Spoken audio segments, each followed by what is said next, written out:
Good morning. Happy Tuesday. Happy Election Day. Quite a day for our country. My son's news summary newsletter, The Pour Over, started this week by saying that even by 2020 standards, this is an interesting week. And so this is quite an interesting day.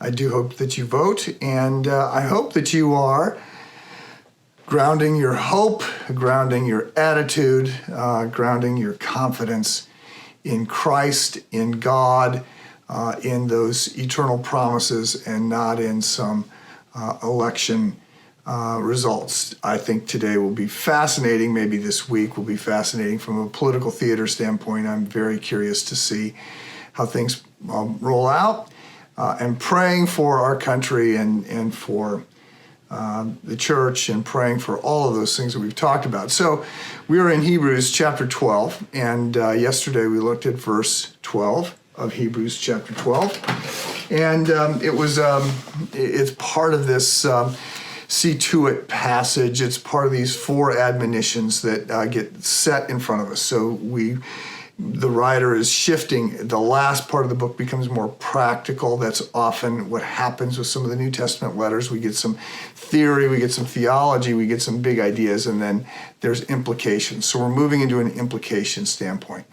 And yesterday it was verse 12. Therefore, strengthen your tired hands and weakened knees, and make straight paths for your feet, so that what is lame may not be dislocated, but healed instead. And I said, that's pretty confusing. But basically, it's a call to do the right thing. Walk the path, stay on the straight and narrow, that kind of thing. And so we talked about evil and freedom, two words that are often misunderstood. And evil tends to have a good marketing department, so it looks like it's exciting and fun and all those things. But I said, no, evil is actually boring, it's broken.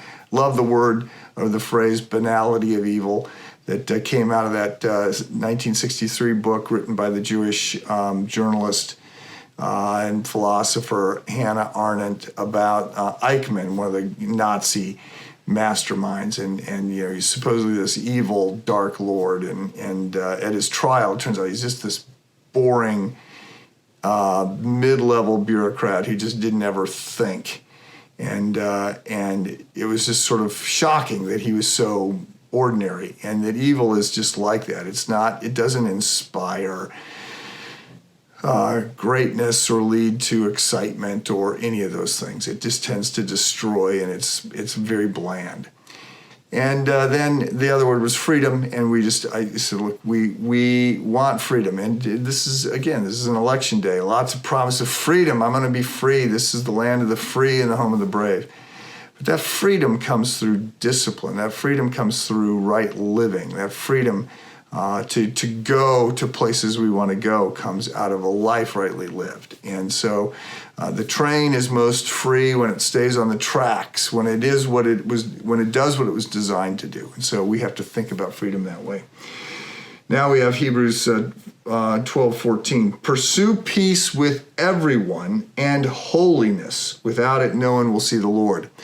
So pursue peace.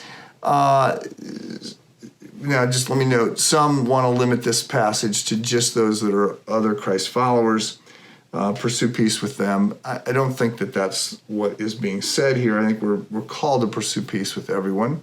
Obviously, that's complicated. Now, the word peace, Irene, from which we get the English word irenic, is in Greek. In Hebrew, the word for peace is shalom, and it's a big word. Shalom means to flourish, right? It's much more than an absence of conflict. It's human well-being. And in the Greek, obviously the New Testament's written in the Greek, pursue peace. It sort of is, there's an idea of binding things together and pulling things together and pursuing a unity. In the Christian faith, there's lots of discussions about at what point do we give up on peace, and are we called to be pacifists?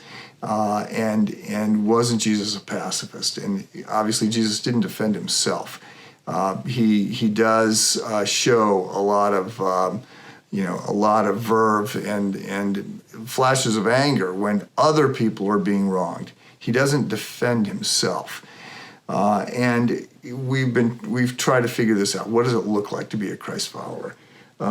So pursue peace and holiness.